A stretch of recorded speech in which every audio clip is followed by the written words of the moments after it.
강의 시작을 하겠습니다. 한 4시 20분 정도, 그때쯤 끝나는 걸로 이렇게, 잠깐만, 우선 4시, 3시 26분이죠.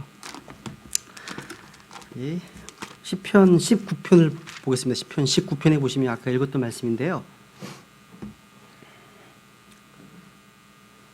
그러니까 일반 계시만 가지고는 사람을 구원하기 충분하지 않습니다. 그죠? 왜냐하면 피조세계 자체가 죄에 오염되기 때문에 그렇습니다. 오염되기 때문에. 그래서 하나님을 증언하는 어떤 그 증거들도 손상되었고 흠이 있다는 거죠. 그죠? 그러니까 본래 어떤 기능이 희석되었다는 거예요. 그리고 인간도 죄 가운데 타락했기 때문에 영안이 어두워져 있습니다. 그래서 하나님의 어떤 증언들을 올바르게 읽을 수가 없게 됐다는 거죠. 그죠? 가장 중요한 문제는 이제 일반 계시를 가지고 구원받을 수는 없습니다. 그러니까 일반 계시가 구원의 길을 제공해 주지 못하죠. 그죠? 그래서 우리에게 필요한 게 이제 특별 계시가 필요한 겁니다. 우선 시편 19편 앞부분을 좀 정리를 해보고 넘어갈게요. 시편 19편 보면요. 1절부터 6절까지 말씀이 이제 일반 계시에 대한 말씀이고요. 7절부터 14절까지가 바로 특별 계시가 언급되어 있습니다. 근데 여러분, 하나님은 자신을 계시하신 하나님이십니다. 사람은 누구에게나 종교성이 있어요. 그죠? 그래서 뭔가 이런 거 있잖아요. 내가 뭔가 열심히 하면 절대자께서 불쌍히 주시겠다. 나에게 복을 주시겠다. 은혜를 주시겠다. 그런 생각 하잖아요. 그것을 종교성이라고 합니다.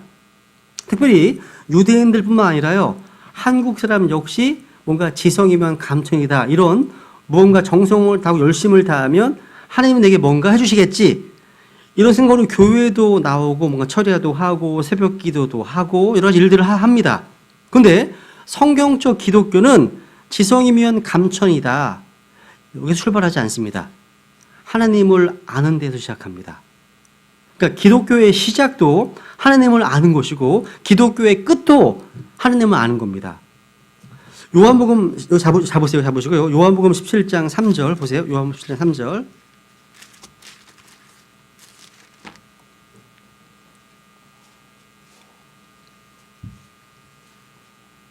요한복음 17장 3절.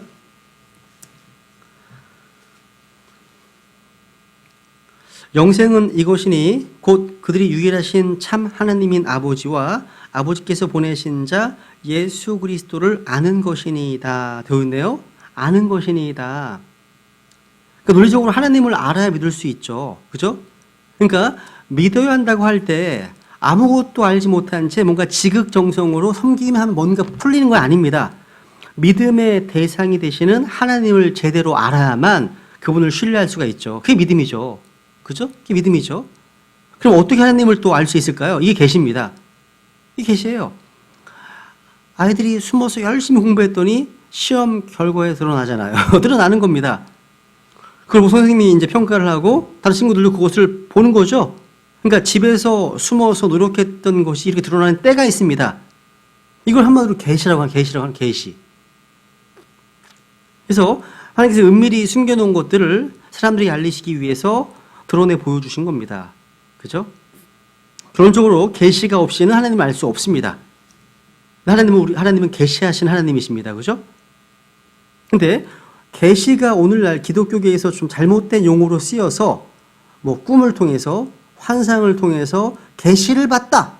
자꾸 뭔가 연관지어서 이 문제예요. 근데 계시라는 단어는요. 아주 중요한 단어잖아요. 이 세상의 모든 종교는 계시가 없어요. 계시를 갖고 있지 않습니다. 오직 기독교만 가지고 있습니다. 그러니까 모든 종교의 특징은 내가 온 우주 만물을 창조했다. 이렇게 주장하는 교주를 봤습니까? 없어요. 없습니다. 오직 기독교만 창세기 1장 1절 처음에 하나님께서 하늘과 땅을 창조하시니라. 그러니까 창조부터 달라집니다. 모든 가짜들은 이 창조에서부터 한마디도 못합니다. 그런데 그 창조 하나님께서 자기를 드러내시는 것을 계시라고 하는 겁니다. 그래서 기독교는 계시의 종교예요. 종교. 계시 종교입니다. 그래서 아까 일반 계시를 봤죠. 일반 계시는 무언의 계시라고 했지. 무언의 계시. 말이 없는 언어예요. 그러니까 말이 없는 언어. 좀 안 맞는 말이죠. 그죠? 일반 계시에는요. 사람의 마음속에 들어있는 양심 또 창조 그러니까 모든 사람에게 도달되는 보편적인 계시입니다. 그래서 이것만 보면 창조주가 계시구나 알 수 있도록 이제 보여주신 겁니다. 그래서 여기 보시면 이게 시편 19편은요 악장해 주신 다윗의 시죠. 다윗의 시입니다. 다윗이 목동 생활을 하면서 이제 하나님의 창조의 아름다움과 영광을 드러내고 있습니다. 1절 다시 보시면 하늘들이 하나님의 영광을 밝히 드러내고 궁창이 그분의 손으로 행하신 일을 나타내는도다. 이거는 한마디로 대조법이라고 합니다. 보시면 앞에 진술하고 그 다음에 있는 것이 똑같은 이야기를 다시 반복 진술하는 거예요. 하나님의 영광은 하나님의 손으로 행하신 모든 겁니다. 이런 방법 많이 나오죠? 설명하면서 2절에 보시면 낮은 낮에게 말하고, 이 말한다는 말이요 스피크가 아닙니다. utter, utter입니다. 그러니까 무슨 의미냐면 이 세상의 모든 것들이 말은 하지 않는데 다윗이 가만히 보니까 아침마다 해가 떴다가 저녁이 지잖아요. 이게 반복되잖아요. 이런 것들을 보면서 하나님께서 얼마나 무한한 능력 가지신 분이신가 그걸 증언하고 있다는 겁니다. 해가 밤만 되면 별과 달이 나타나고 반짝반짝하지 않습니까? 그 셀 수 없을 정도의 많은 별들이 하나님의 영광과 하나님의 위엄과 무한하심을 뭔가 목소리를 내지 않지만 무언의 말로 하루도 쉬지 않고 매일 증언하고 있다고 이야기하는 겁니다. 3절에 보면 그것들의 흘리지 않는 말이나 언어가 없다. 그러니까 스피치가 없습니다. 누가 설교하는 것처럼 스피치를 하지 않지만 이 세상의 모든 창조물들은 뭔가 말은 하지 않지만 보여준다는 거죠. 4절에 보면 그것들의 뭐가요? 줄이 온 땅에 들어 나아갔고 줄 세상 끝까지 지구에 사는 모든 사람, 한국 사람, 미국 사람, 뭐 아마존 정글에 사는 미개한 사람들까지 다 거기 임했다고 얘기합니다. 줄이 뭐예요? 줄. 거기다 적어놓으세요. 로마서 10장 17, 18절에 보시면 그것들의 소리라고 설명합니다. 소리. 이 줄이요. 소리. 그러니까 신약 성경이 구약을 강의합니다. 줄은 한마디로 소리, 보이스, 음성입니다. 음성. 악기의 줄에서 소리가 나잖아요. 그죠?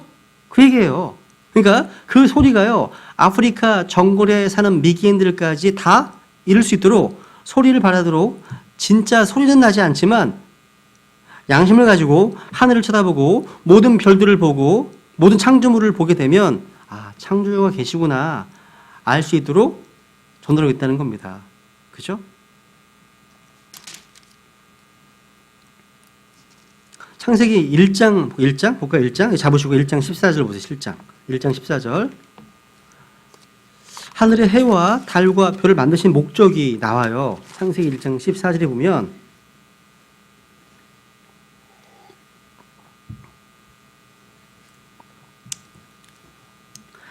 하나님께서 이르시되 하늘의 궁창에 광채들이 있어서 밤에서 낮을 나누고 또 그것들은 표적들과 계절들과 날들과 해들을 나타내라 되어 있네요.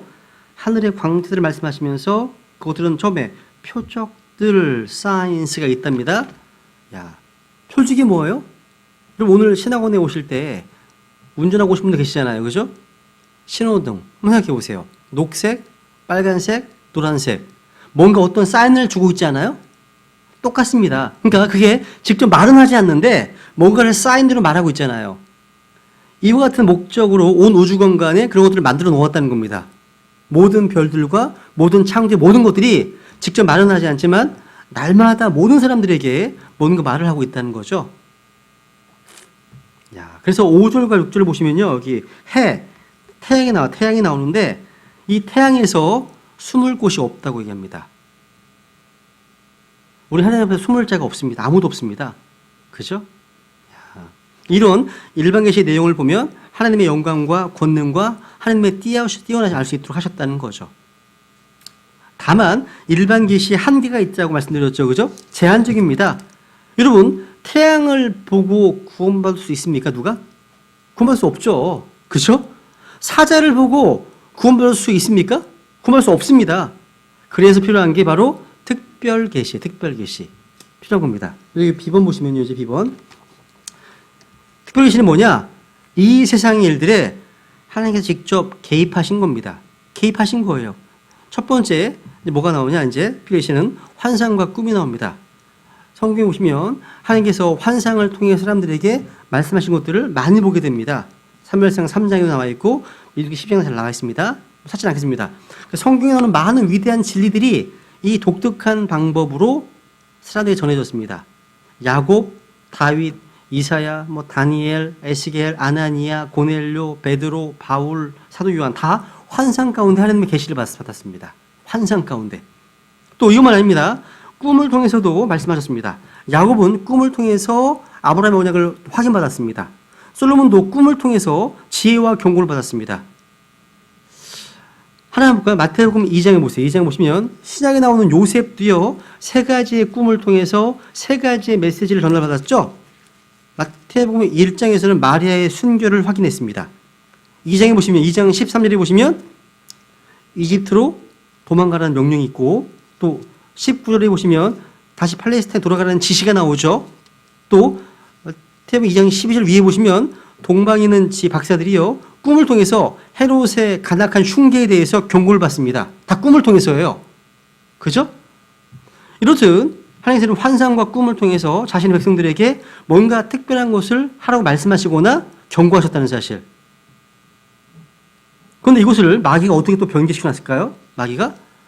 하나님께서는요, 특별 계시라고 하는 이 성경이 완성되었음에도 불구하고 지금 현재에도 꿈이나 환상을 통해서 하나님의 계시가 지속된다 주장하면서 이 계시를 부패시켰습니다. 거짓말이죠. 아닙니다. 그러니까 특별 계시인 성경이 완성된 이후에는 보편적으로 환상이나 표적을 통해서 일하지 않으십니다. 분명하잖아요. 근데 마귀는 오늘날에도 이런 환상을 통해서, 꿈을 통해서 자신을 계시하신다, 이렇게 유혹한다는, 가르친다는 거죠. 그래서 오늘날 큰 이적과 표적을 행하는 많은 수많은 적그리스도들과 수많은 치유자들을 보게 되는 겁니다. 사람들은 그것이 마귀가 한 일임에도 불구하고 하나님이 하신 일로 생각하는 게 문제죠. 여러분, 표적들은요, 유대인들을 위한 것이고 사도들이 행한 것이고, 하나님께서 다시 유대인들, 환난 가운데 유대인들을 다루실 때까지는 표적이 중단되었잖아요. 되었습니다. 오늘날 많은 크리스찬들이 이러한 사기꾼들에게 속임을 당합니다. 속임을 당해요. 한번 데살로니가 후서 2장에 보세요. 속임당하는 이유가 뭔지 아세요? 하나님께서 그들을 속임당하게 하셨기 때문입니다. 이유는 뭐냐? 그들이 복음을 거부했기 때문에. 예수님을 거부하기 때문에 하나님께서 강한 미육을 보내셔서 속게 하신다고 말씀하십니다. 두려운 얘기예요. 그러니까 그리스도의 십자가에 피 묻은 복음을 거부하면 하나님께서 미육을 보내서 속게 하신다고 말씀하시는 거예요. 그건 하나님 두렵잖아요. 그죠? 베드로후서 2장에 보시면 여기 9절, 그가 오는 것은 적그리스도입니다. 사탄의 활동을 따라 모든 권능과 표적들과 거짓 이적들과, 그러니까 적그리스도 이런 일을 행한다는 거죠. 10절, 불의의 모든 속임수와 함께 멸망하는 자들에게로 오는 것이니. 이게 누구에게 온다고요? 멸망한 자들. 왜? 이는 그들이 진리의 사랑을 받아들이지 아니하여 구원을 받지 못하였기 때문이라. 그 거부한 거예요. 그 결과 11절, 이런 까닭에 하나님께서 그들에게 강한 미혹을 보내사 그들이 거짓말을 믿게 하시니, 이것은 진리를 믿지 아니하고 불의를 기뻐한 그들이 다 정죄를 받게 하려 하십니다. 이게 이유, 이게 목적, 이게 그 이유예요. 그러니까 그의 십자가의 복음을 거부하면 하나님께 다른 것을 믿게 하신다는 걸 말씀하시는 겁니다. 그런 얘기죠. 어쩌거나 이런 환상과 꿈은 성경이 완성된 이후에는 끝났다는, 계시 영감은 끝났어요. 단지 성령의 조명만 남아있을 뿐이죠. 그죠? 그 다음에 두 번째, 도래의 기록. 하나님께서요, 율법을 주셨죠. 그죠? 자신의 거룩하심을 계시하시고 사람들로 하여금 죄인이라는 것을 이제 깨닫게 하기 위해 주신 것이 율법입니다. 그런데 마귀는 사람들로 하여금 그 율법에 대한 순종이 구원을 줄 것이라는 생각을 하게 합니다. 구원받은 이후에도 율법을 지켜야 구원이 유지되는 것처럼 말하는 것도 마귀가 부패시킨 것들입니다. 흔히 율법과 관련돼서 흔히 겪는 세 가지 오류가 있죠. 뭐예요? 첫 번째, 적어놓으세요. 율법 폐기주의. 율법 폐기론이 있습니다. 그러니까 성도들의 삶에 있어서 율법의 필요성을 완전히 부정하는 거예요. 우리가 하나님의 은혜로 구원을 받았기 때문에 거룩한 삶을 사는 것이 필요하지 않다는 주장이 바로 율법 폐기주의입니다. 잘못된 거죠. 그러니까 율법주의는 잘못된 것이지만 율법은 선하고 의로운 겁니다. 권위주의는 잘못된 것이지만 권위는 성경적인 겁니다. 그러니까 많은 성도들이 율법주의를 오해해서 율법 무용론, 율법 폐기론에 빠진다는 거죠. 아닙니다. 율법은 거룩하고 의롭고 선한 겁니다. 율법은 또 영적인 거라고 말씀하시죠. 그래서 율법은 사람이 적당하게 쓰면 lawfully, 합법적으로만 쓰면 선한 거예요. 두 번째 뭐 있냐? 의식법주의. 적어놓으세요. 의식법주의. 의식법주의. 뭐냐면 모세 율법에 나타난 레위기의 의식들을 지켜야 한다고 믿습니다. 이들의 치명적 오류가 뭐냐? 구약의 율법 준수가 그리스도인들의 구원과도 직결된다고 믿는 데 있습니다. 몰몬교, 안식교, 여호와의 증인들을 비롯한 많은 종교단체들이 구약 율법 가운데서도 지켜야 할 것들을 정해놓고 그걸 안 지키면 구원이 없다 주장하는 겁니다. 그게 사도행전 15장 1절에서 말씀하신 할레파 그리스도인의 주장이었습니다. 지금도 많은 교단에서 그대로 수용되고 전수되어 왔습니다.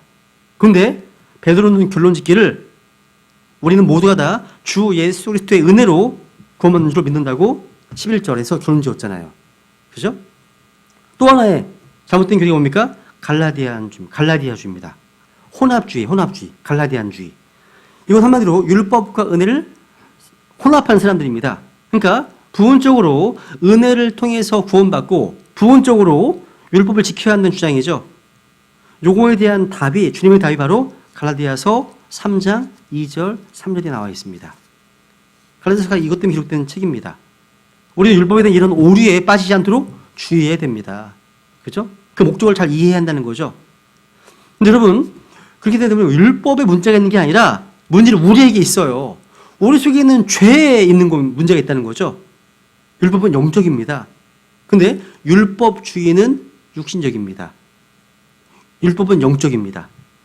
문제는 우리예요. 우리가 영적이라면 율법이 문제가 되지 않을 겁니다. 근데 우리가 육신적이기 때문에 죄 아래 팔리는 경우가 많다는 거죠. 세 번째 보시면요. 성육신에 대한 계시입니다. 성육신에 대한 계시. 요한복음 14장 볼게요. 14장. 하나님 특별 계시, 아주 위대한 계시죠. 하나님이 이 땅에 자신을 드러내 보이기 오셨어요. 이 땅에 오셨어요. 요한복음 14장 5절.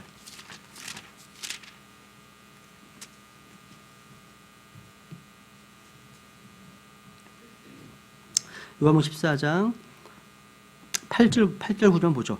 빌립이 그분께 이르되 주여 우리에게 아버지를 보여주소서 그리하면 우리가 족하겠나이다 하니 예수님께서 그에게 이르시되 빌립아 내가 이렇게 오랫동안 너희와 함께 있었으되 내가 아직도 나를 알지 못하느냐?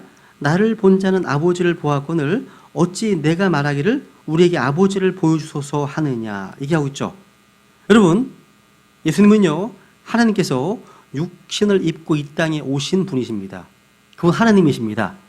하나님의 영광이시고 하나님의 인격이 정확한 형상이십니다. 그 주님은 하나님 자신이시죠. 나를 본 자는 아버지를 보았거늘 말씀하시죠. 그죠? 야, 이것은 그 어떤 계시보다 가장 최고의 계시입니다. 그래서 이 계시를 특별 계시의 최고봉 이런 말 씁니다. 특별 계시의 왕관 이런 말 써요. 그러니까 하나님께서 직접 타락한 죄인들을 구원하시기 위해서 자기가 만든 땅에 오셨어요. 온 우주보다 크신 분께서 무한하신 분께서 영원하신 분께서 자신을 드러내시기 위해서 아주 초라한 모습으로 성육신하셨습니다. 이것과 비일만한 계시가 어디 있겠습니까? 그런데 히브리서 12장 3절에 보시면 보세요.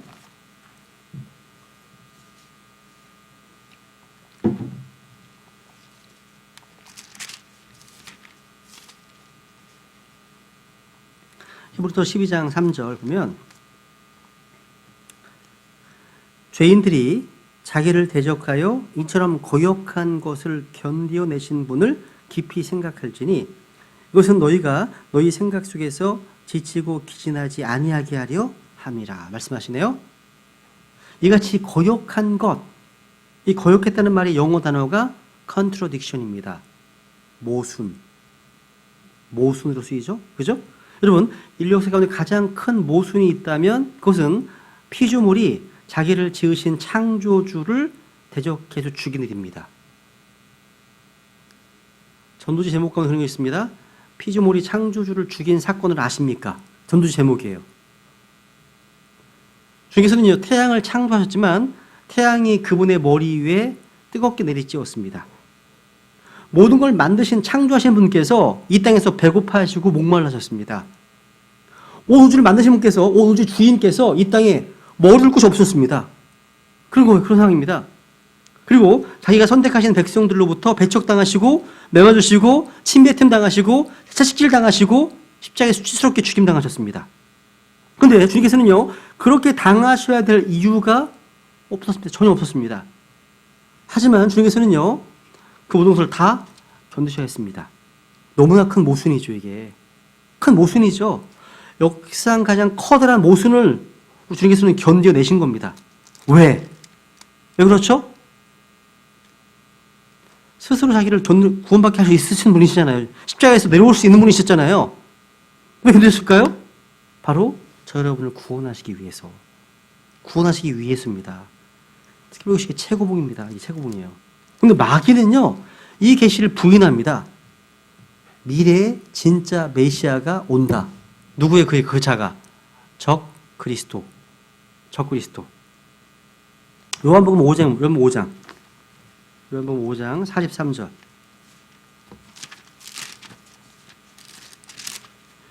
유대인들은요, 교회가 휴건한 이후에 7년 환란이 되면 이제 처음에는 적 그리스도를 받아들입니다. 유대인들, 요한복음 5장 43절에 보시면,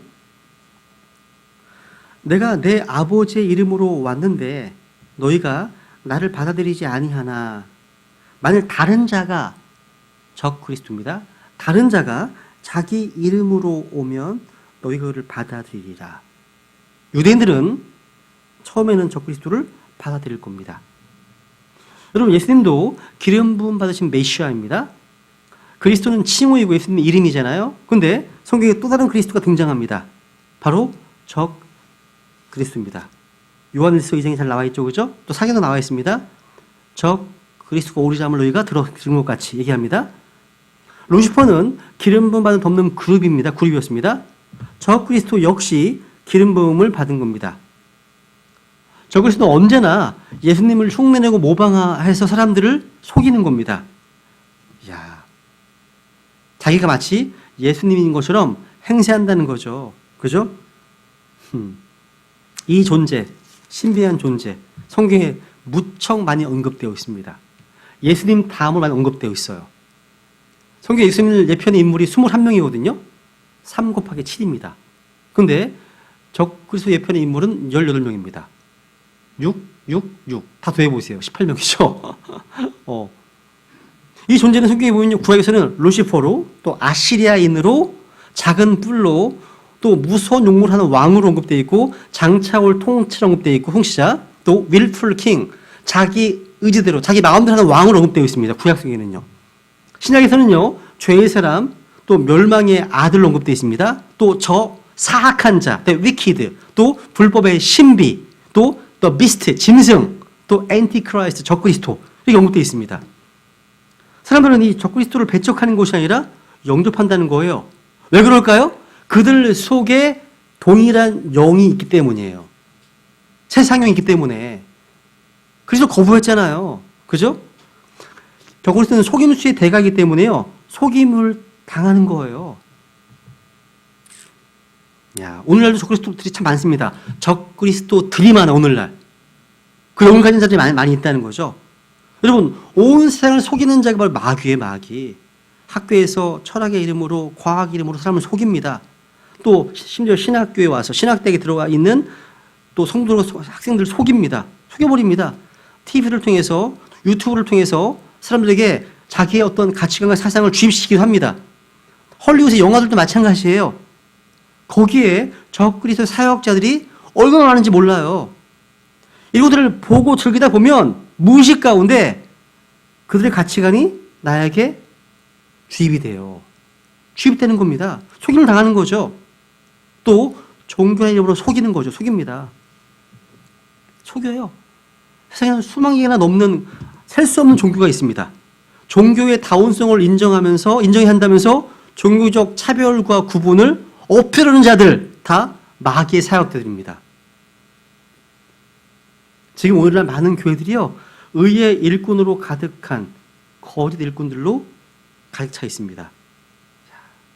주께서는요, 사람들이 이 존재를 영접할 거라고 말씀하십니다. 지금 그런 시기 같지 않으세요? 지금 있고 영웅을 기다리는 것 같아. 지금 보면요, 사람들이. 트럼프도 사람들이 다 굉장히 부정적으로 오죠. 트럼프와 시진핑이 서로 싸우잖아. 서로 니탄 내뜻 하면서 지금 싸우고 있고, 러시아 사우디아라비아부터 서로 이제 유스과 때부터 싸우고 있죠. 한국 일본도 서로 싸우고 있죠. 막 진짜 어떤 영웅이 필요한 것 같은 분위기, 그죠? 코로나 바이러스 확산 때문에 서로 서로 공조하고 또 협력하고 해야 되는데 각자 다 문을 닫아버리잖아. 다 쫙 닫아버리잖아요, 그죠? 그러니까 적그리스도 거기 참 좋은 시기라는 거 지금 자체가요, 그죠? 어쨌거나 지금 이 시간도요, 이 순간에도 적그리스도가 등장할 수 있는 그런 환경을 향해서 모든 게 세팅되어져 가고 있어요. 환경이, 무대가. 어쨌거나 네, 조만간 그를 보고 올라갈지 보지 않고 올라갈지는 하여간 보지 않고 올라가겠죠. 보고 싶지 않습니다. 네 번째, 거룩한 성경 기록. 야, 아까 제가 시편 19편 가지고서 일반 계시는 부족하다고 말씀드렸습니다. 일반 계시는 부족하다. 일반 계시는 말이 없는 무언의 계시잖아요, 그죠? 그래서 말이 없는 말이 아닌 말이 있는 말이 우리에게 와야 돼. 말의 파워가 있죠. 스피치. 말의 파워가 있어요, 그죠? 판사가 10년 징역입니다. 파기하면 10년 징역이죠. 무죄라고 하면 무죄가 돼요. 의사가 당신 암입니다. 그러면 암이 되나? 아, 당신 건강하십니다. 이러면 걱정하지 않고 집에 가도 되잖아요. 그러니까 말이 이렇게 중요하다는 거예요. 그렇다면 하나님께서요, 이렇게 말을 내면 그게 얼마나 중요할까요? 의사나 판사나 대통령의 말도 그렇게 중요하다면 창조주의 말씀은 얼마나 중요하겠습니까? 하나님은 이 세상을 자신의 말씀으로 창조하셨습니다. 말씀으로요. 말이 중요하기 때문이죠. 그죠? 그게 바로 우리 손에 들려있는 이 성경 기록입니다. 이 성경을 특별 계시라고 하는 거예요.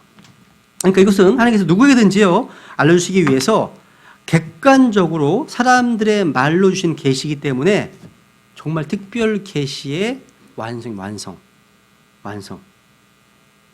여러분, 특별 계시로 주어진 여러 가지 홍해 바다를 가르시고 해를 멈추게 하신 사건 등 얼마나 엄청난 사건들이 많습니까? 이런 특별 계시들이 있지만 그것이 기록되지 않으면 우리가 어떻게 알아요? 예수님이 특별 계시의 왕관이라고 하는데 그분의 행적이 기록되어 있지 않으면 무고하게 우리 어떻게 합니까? 그죠? 그 성경은 특별 계시의 완성입니다. 완성. 이 성경 주신 특별한 은혜예요. 은혜.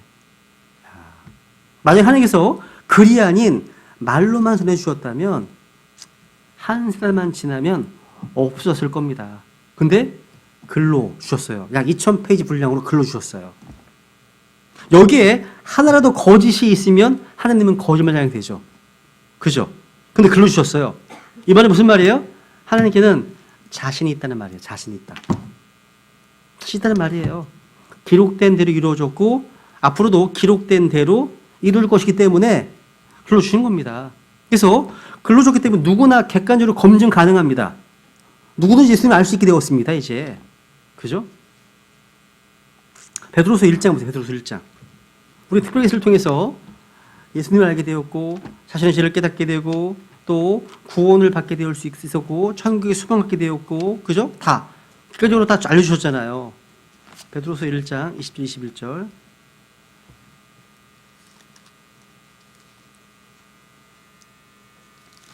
베드로서 1장 먼저 이것을 알라 성경 기록의 대언은 결코 어떤 사적인 해석에서 나지 아니하였나니 대언은 옛적에 사람의 뜻으로 말미암아 나오지 아니하였고 오직 하나님의 거룩한 사람들은 성령님께서 자기들을 움직이시는 대로 말하였느니라. 되어 있네요. 야, 대언은 주님께서 말씀을 주신 거네요. 그죠? 성경은요 사람의 입에서 나온 말씀인데 대언은 친히 주님께서 친히 말씀하게 하신 것들을 말했습니다. 무슨 얘기냐? 거짓 대언자들은요 자신들이 말하고 싶은 것이나 사람들이 듣고 싶어하는 말을 합니다. 거짓 대언자는요. 근데 성경의 대언은 사람의 뜻으로 말미암아 나오지 않았습니다. 성령께서 움직이시는 대로 한 주님의 말씀이라는 거죠. 그래서 구약의 대언할 때 주의 말씀이 임하니라 came, 주의 말씀이 saying 말하기를 하는 거예요. 그러니까 주의 말씀이 와서 주의 영이 와서 그들이 말한 거예요. 이게 성경 기록에 대한 성경의 증언입니다.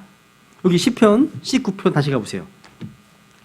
여기 이 특별계시의 내용, 성경으로 특별계시의 내용이 시편 19편 7절부터 10절까지 다양하게 표현되어 있음을 주목해 보세요. 시편 19편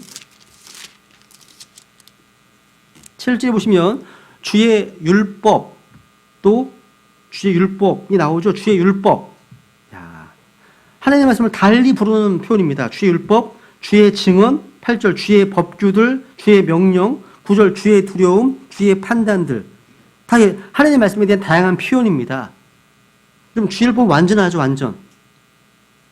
사람의 것들 중에 완전한 것이 있습니까? 없어요. 없습니다. 또 주의 율법은요, 혼을 회심시킵니다. 야, 말씀이 들어가게 되면요, 우리 영혼에 변화가 일어나요, 변화가. 죽은 자가 살아납니다. 그죠? 야, 처음부터 끝까지 완전한 말씀이 하나님의 말씀, 킹제임스 성경입니다. 주의 증언은 확실합니다. 이 증언은 불확실한 것이 없어요. 확실합니다. 주 예수 그리스도를 믿으라. 그러면 구원 받을지 모른다가 아니라 아니 그런 게 없어요. 확실합니다. 주의 법규들 옳고 그런 것을 규정해 놓은 것이 바로 법규거든요. 마음을 기쁘게 한답니다. 여러분 말씀대로 살게 되면 마음이 기뻐지는 거 아세요? 또 주의 명령은 눈을 밝게 한다. 야, 이 명령을 우리가 받아들이면요, 우리 어두웠던 눈이 밝아지는 사건이 벌어집니다. 주의 두려움 얘기하고 있죠. 자, 주의 두려움도 마찬가지입니다. 하나님의 두려우신 분임을 깨달아야 됩니다. 두려워하지 말라. 성경에 63번 나옵니다. 365번 안 나와요. 예전에 한번 얘기했던 것 같은데 아닙니다. 63번 나와요. 주의 판단들은 또 진실하고 의롭습니다. 야, 성경이 판단하는 거 우리가 판단하는 게 아니에요. 그죠? 그래서 여러분 특별계시의 최고문의 성육신의 계시가요, 최고의 계시를 하더라도요, 그것이 글로 기록되지 않으면 모든 인류는 이런 계시를 알 수 없습니다. 알 수 없어요. 이 말씀을 주셨다. 근데 마귀는 이 말씀을 부패시킨다는 사실이죠. 이거 너무 많이 얘기했기 때문에 안 할게요. 그죠? 하나님 말씀 부패에 너무 많이 들으셨잖아요. 그죠? 그래서 많은 성경도 있는 거예요. 미국에서는 지금 400여 개의 성경이 나왔어요. 300여 개가 아니라 400여 개가 늘어났어요. 계속 부패시켰습니다.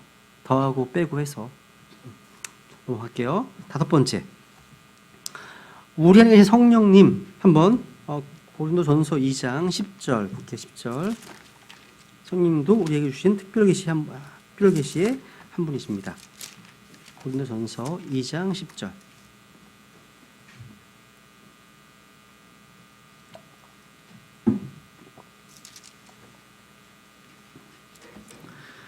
그러나 하나님께서 자신의 영으로 우리의 그것들을 계시하셨으니 성령께서는 참으로 모든 것, 즉 하나님의 깊은 것들을 살피시니라 말씀하시네요.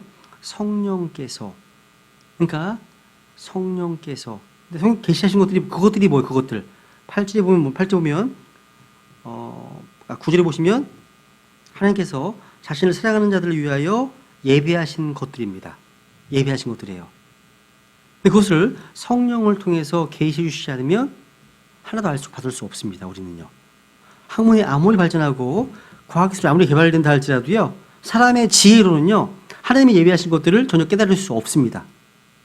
아무리 배움이 짧고요, 학문이 없는 사람이 할지라도요, 성령이 있다면 성령을 통해서 이것을 알 수 있고 배울 수 있고 믿고 확신 가운데 거할 수 있습니다. 누릴 수 있습니다. 성령이 있기 때문에. 그죠? 요한복음 14장 26절에 보시면요, 성령님께서 오시면 주님께서 너에게 하신 모든 말씀을 기억나게 하시고, 그죠? 또 가르쳐 주시겠다 말씀하십니다. 이 성령의 사역이에요.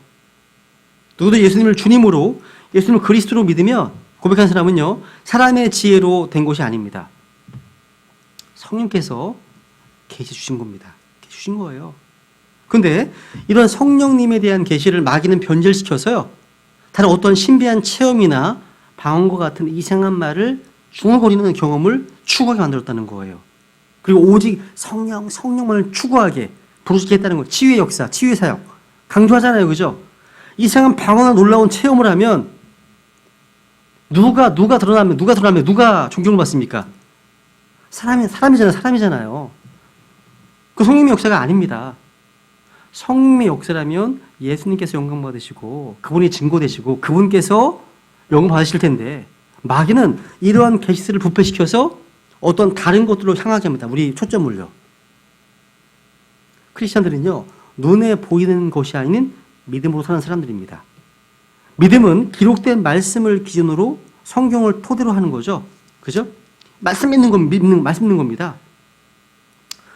성령께서는요, 성경을 성경으로 비교해서 가르치시고 이 말씀을 기억나게 하시고 모든 진리 가운데로 인도하시는데, 마귀는 그 방향을 다른 곳으로 향하게 합니다. 하나님의 말씀이 아닌 자기의 경험이나 감정이나 느낌이나 눈에 보이는 어떤 것들로 향하게 한다, 미혹시킨다는 거. 이게 마귀 부패시키는 사역입니다. 여섯 번째, 미래 이스라엘에 대한 계시죠. 히브리서 8장 한번 보시면요. 히브리서 8장.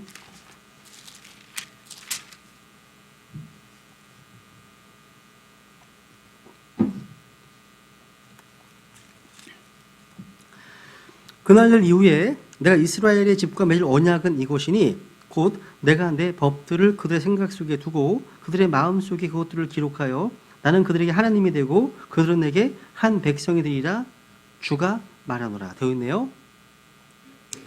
그날들 이후란 말은 뭐냐면 이방인의 때 이후, 즉 환란이 끝난 후를 말합니다. 근데 내가 내 법들을 그들의 생각 속에 두고 그들의 마음 속에 그것들을 기록한다 되어 있네요. 이 말씀은요, 돌판에 기록된 첫 번째 언약과의 차이예요. 새 언약은 뭐냐? 이스라엘 사람들의 생각과 마음 속에 기록돼요. 그래서 이것을 성경에는 새 영, 새 마음을 받게 된다고 말씀하십니다. 그때 적어놓으세요. 10절 옆에다가 에스겔서 11장 19, 20절, 에스겔 11장 19, 20절, 그리고 36장 26절 적어놓으세요. 36장 26절. 그러니까 주님 재림하시면 천년왕국 때 이스라엘에게 맺은 언약은 그들에게 새 마음과 새 영, 새 언약을 주시겠다는 겁니다. 더 이상 율법을 잊을 일이 없어요. 율법 때문에 저주받을 일이 없습니다. 그죠? 그러니까 지금까지 역사는 계속 반복되었지만 새 언약을 맺고 새 영과 새 마음을 받으면 그들 속에 율법을 기록해 주시기 때문에 더 이상 반역이나 불순종이나 율법을 어겨서 저주와 심판을 받는 일이 없게 됩니다. 이 말씀은 환란 이후에 주님 재림하실 때 이스라엘 민족과 맺으실 새 언약을 말씀하시는 거예요. 이것은 바로 환란을 통과한 이스라엘과 맺어지는 언약입니다. 또 마귀는 이 계시를 취해서 사람들로 하여금 하나님께서는 유대인들과 끝내셨다. 지금 이런 약속은 다 현재 교회를 위한 것이다 라고 믿게 만들었습니다. 한마디로 후천년주의 신학, 언약 신약이 그겁니다. 언약 신학. 그거예요. 그리고 사람들에게 교회는 환란을 통과한다. 이거 가르칩니다. 아닙니다. 하나님께서는 유대인들과 끝내지 않으셨습니다. 교회가 이스라엘을 대체한 것이 절대 아닙니다. 아닙니다. 여러분, 사실상 보지 않고 믿는 믿음과 믿기 위해서 보아야 하는 유대인들 때문에 우리는 훨씬 더 큰 유업을 받습니다. 유대인은 새 땅을 받죠. 새 땅. 그죠? 우리는 뭘 받습니까? 새 예루살렘을 받습니다. 이방인들은 새 하늘을 이제 우주로 가겠죠, 그렇죠? 받습니다. 로마서 11장 읽고 넘어가죠. 네, 로마서 11장 이제 마무리해야겠네요. 로마서 11장 25절, 27절. 로마서 11장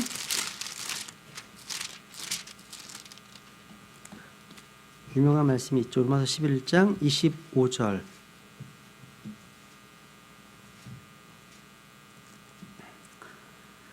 형제들아, 너희가 스스로 지혜로운 것으로 여기지 않게 하기 위하여 이 신비에 대해 너희가 모르기를 내가 원치 아니하오니 그것은 곧 이방인들의 충만함이 이를 때까지 일부가 눈머는 일이 이스라엘에게 생긴다는 것이라.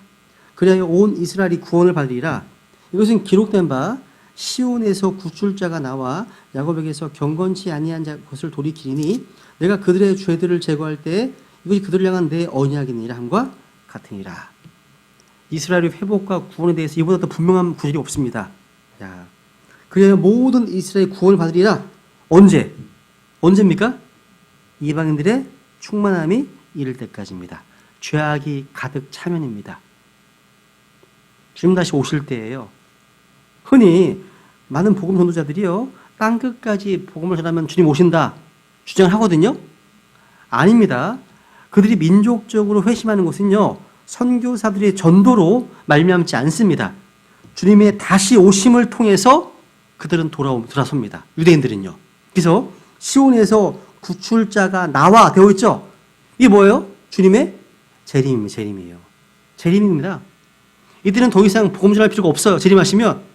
왜? 새 영과 새 마음을 주시기 때문입니다. 7번째, 이제 최종적인 계시가 있습니다. 한번 고린도전서 13장 가면 13장. 고린도전서 13장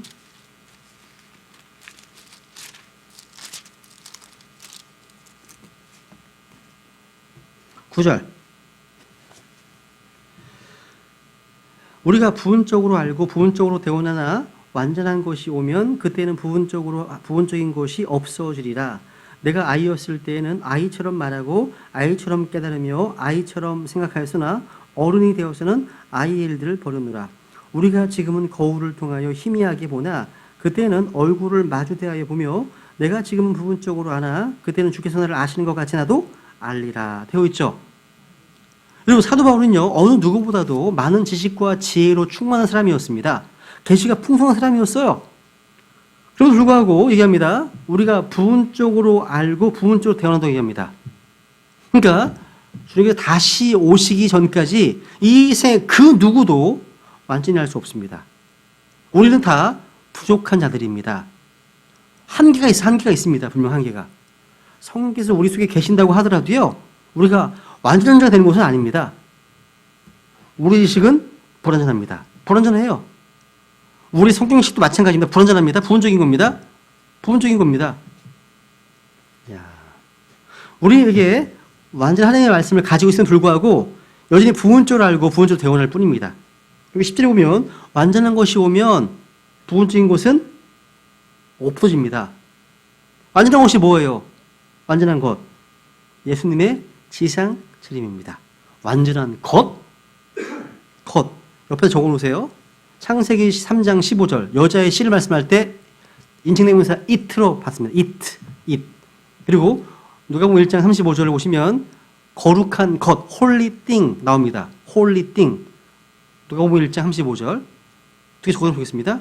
그래서 바울은 예수님의 재림을 일컬어서 완전한 것이 오면 그때는 얘기합니다. 우리는 재림의 시점을 알 수 없지만 그때는 부분적인 것이 없어지는 거죠. 많은 보통 학자들은요, 이것을 성경의 완성으로 봅니다. 완전한 것이 오면. 근데 그건 교리적으로 잘못입니다. 성경이 완성되었다고 해서 우리가 주님의 얼굴을 맞대고 볼 수 없기 때문이죠. 말이 안 되죠. 그죠? 우리 크리스찬들이요, 그죠? 주님 오시기 전에 죽는다면 하나님의 말씀을 통해서 몸은 무덤에 가고 혼과 영 하나님께로 갈 것을 알고 믿고 있습니다. 그죠? 믿지 않는 사람들은요, 몸은 무덤에 가고 혼은 지옥 가고 영은 하나님께로 갑니다. 우리는 죽음 이후에 하나님을 만나 뵐 겁니다. 이 계시가 바로 완전하고 최종적인 계시죠. 그죠? 근데 마귀는요, 이 계시를 또 부패시켰습니다.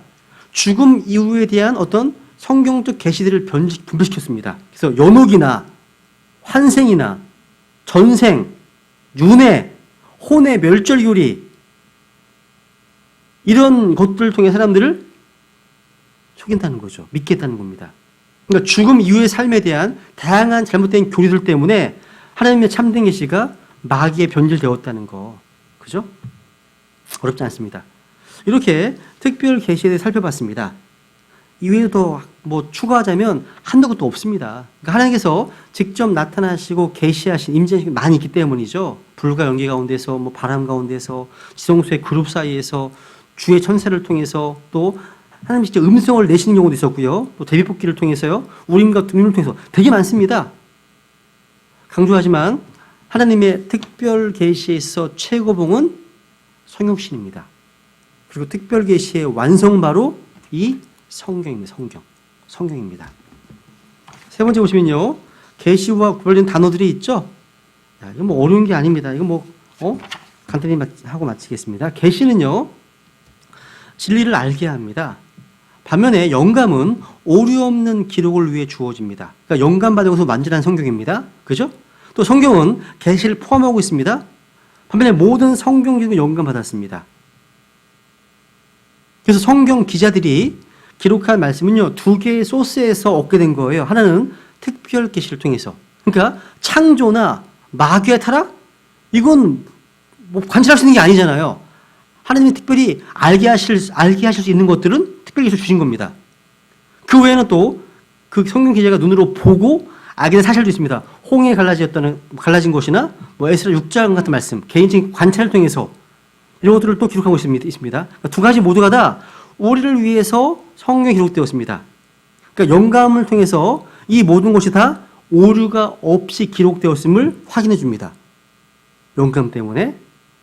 그리고 계시는요, 점진적입니다. 반면 영감은 퍼펙트 완전합니다. 하나님은 처음에 진리를 다 계시해 주시지 않으셨습니다.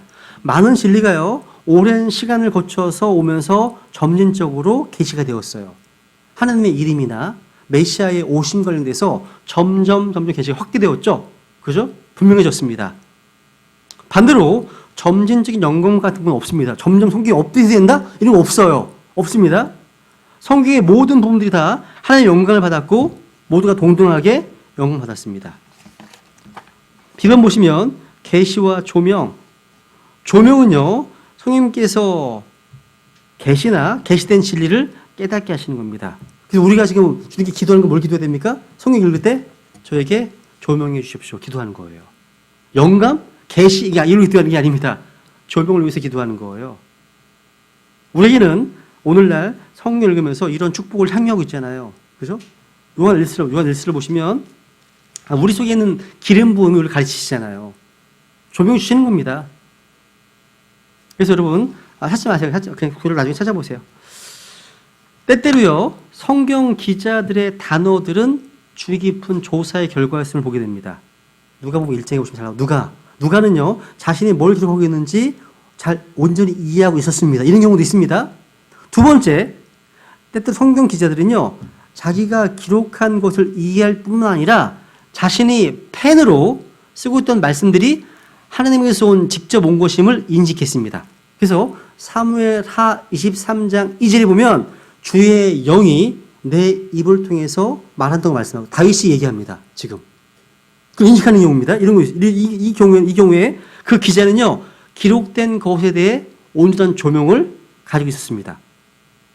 근데 이런 경우 있으면 때때로 성경 기자들은요, 자기가 쓰고 있던 말씀들의 중요성을 알지 못한 경우도 있습니다. 즉, 그 말씀을 이해하지 못하지만 그것들이 하나님에게서 왔음을 이해했어요. 그러니까 이게 뭔 말인지 모르지만 하나님 주신 말씀인 건 이해했다는 거예요. 다니엘서에 나와요.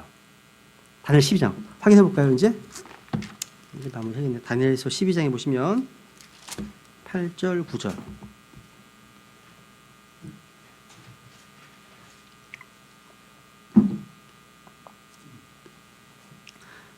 8절, 9절.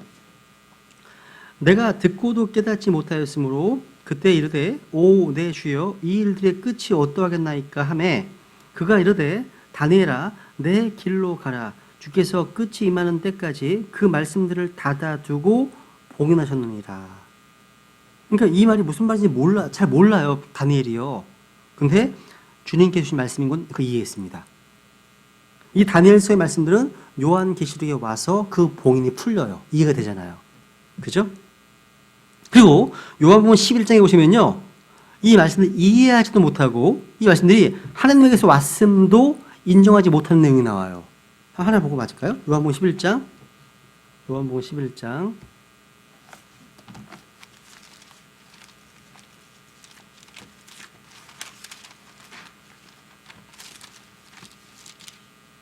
요한복음 11장 49절에 보면 그들 중에 한 사람으로서 그 해 대제사장인 가야바라는 자가 그들에게 이르되 너희가 결코 아무것도 알지 못하며 또 한 사람이 백성을 위해 죽어서 온 민족이 멸망하지 않게 되는 것이 우리에게 유익한 줄을 깊이 생각하지 아니한도다 하더라. 그는 스스로 이 말을 하지 아니하고 그에 대해 제사장이므로 예수님께서 그 민족을 위해 죽으실 것을 대언하되 그분께서 그 민족만을 위해 죽었지 아니하고 널리 흩어진 하나님의 자들을 함께 모아 하나가 되게 하려 하고 죽을 것을 대언하였더라. 되어 있죠? 이 내용은요. 말씀들 이해를 못해요. 그리고 하나님에게서 온 것도 인정하지 못했습니다. 성경이 이런 케이스에 있다는 거예요. 포인트는 뭐냐? 성경 기자에게 조명이 있든 없든 영감은 하나님의 정확한 말씀이 진리 그대로 기록되도록 주어졌다는 거예요. 그죠? 예, 어렵습니다. 예, 오늘 여기까지만 하고요. 또 다음 주에 또 뵙겠습니다. 고맙습니다.